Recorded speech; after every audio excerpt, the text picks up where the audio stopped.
जय हिंद दोस्तों, स्वागत है आप सभी का हमारे यूट्यूब चैनल पर। साथियों, आज हम बात करेंगे एसएससी जीडी कांस्टेबल 2025 के बारे में।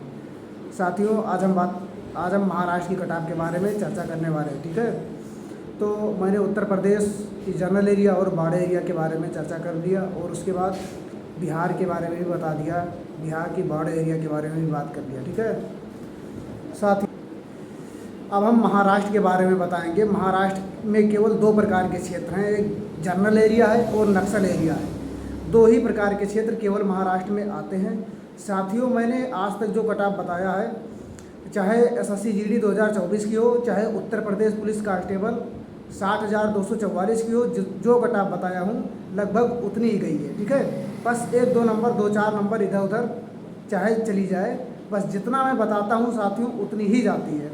देखो आरपीएफ की जो कटाप बताया था, सब लोग कहते थे नहीं इतनी नहीं जाएगी, तो मैंने रैंक मित्रा से मिलाया था कि इतना, अगर इतने लोगों का इतना नंबर है तो उस हिसाब से मैं आरपीएफ की भी जो कटाप बताया था लगभग सेम उतनी ही गई है। ठीक है साथियों, ठीक है, तो मैं उत्तर प्रदेश की कटाप भी बता चुका हूँ, जनरल एरिया और बॉर्डर एरिया। ठीक है, बिहार की भी कटाप बता चुका हूँ, अब ये है, और पश्चिम बंगाल की कटाप के बारे में बता चुका हूँ, और महाराष्ट्र के बारे में आज मैं चर्चा करने वाला हूँ। तो साथियों, वीडियो में अंत तक बने रहिए, और अगर चैनल को सब्सक्राइब नहीं किए हैं तो साथियों प्लीज़ जाकर कर दीजिए।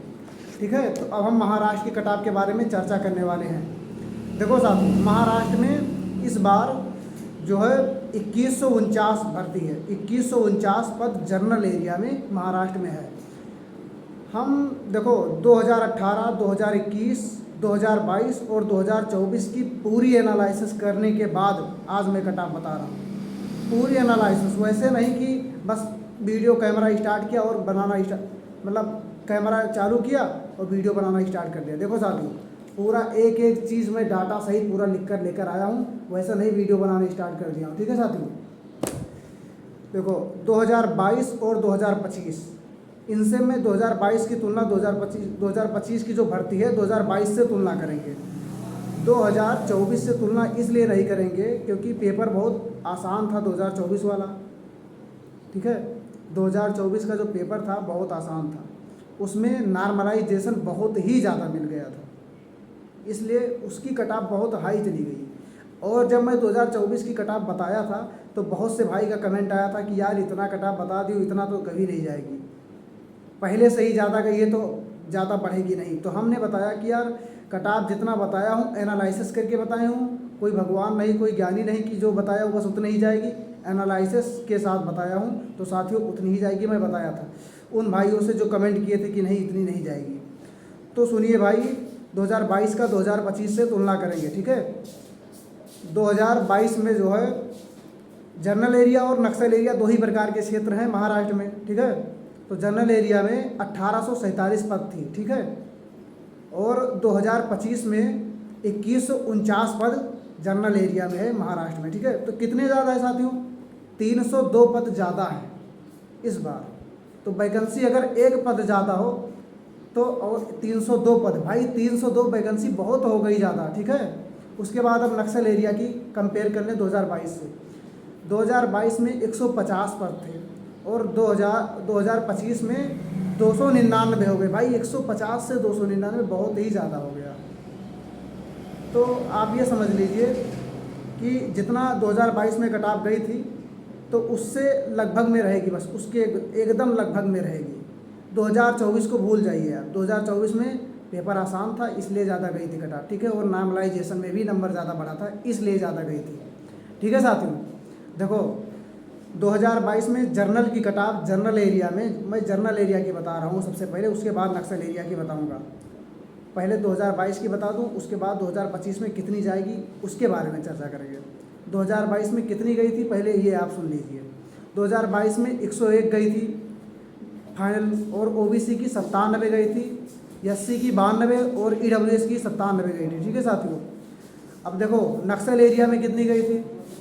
यूआर की 87, ओबीसी की 84, एससी की 81 और ईडब्ल्यूएस की 69 गई थी। ठीक है साथियों, तो अब फाइनल कितनी जाएगी? फाइनल देखो 2025 में फाइनल कितनी जाएगी?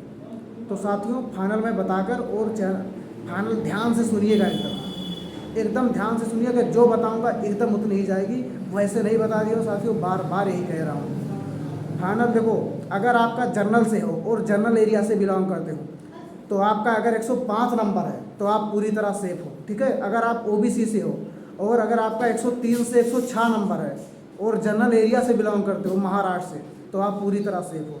अगर आप एससी से हो और अगर आपका 100 नंबर बन रहा है तो आप पूरी तरह सेफ हो महाराष्ट्र से, ठीक है। ईडब्ल्यूएस से हो और 103 नंबर है अगर आपका, तो आप पूरी तरह सेफ हो। ये हो गया जनरल एरिया की बात। अब मैं बॉर्डर तो है नहीं महाराष्ट्र में, बस जनरल एरिया और नक्सल एरिया है, तो अब मैं नक्सल एरिया की कटाप बताने जा रहा हूँ।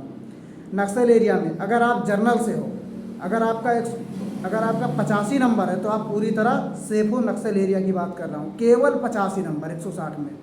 और अगर आप ओबीसी से हो और अगर आपका 81 नंबर केवल है तो आप पूरी तरह सेफ हो महाराष्ट्र से, ठीक है।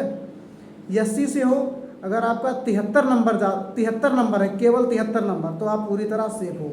और ईडब्ल्यूएस से हो और आपका 70 नंबर बन रहा है नक्सल एरिया से महाराष्ट्र से, तो आप पूरी तरह सेफ हो। बस फिजिकल करते रहिए भाई, और 20 से 25 अगस्त के लगभग में फिजिकल स्टार्ट हो जाएगा, ठीक है। तो साथियों वीडियो में बस इतना ही। अगर आप चैनल को सब्सक्राइब नहीं किए हैं तो साथियों प्लीज़ जाकर कर दीजिए, ठीक है। और मिलते हैं अब नेक्स्ट वीडियो में, तब तक के लिए जय हिंद।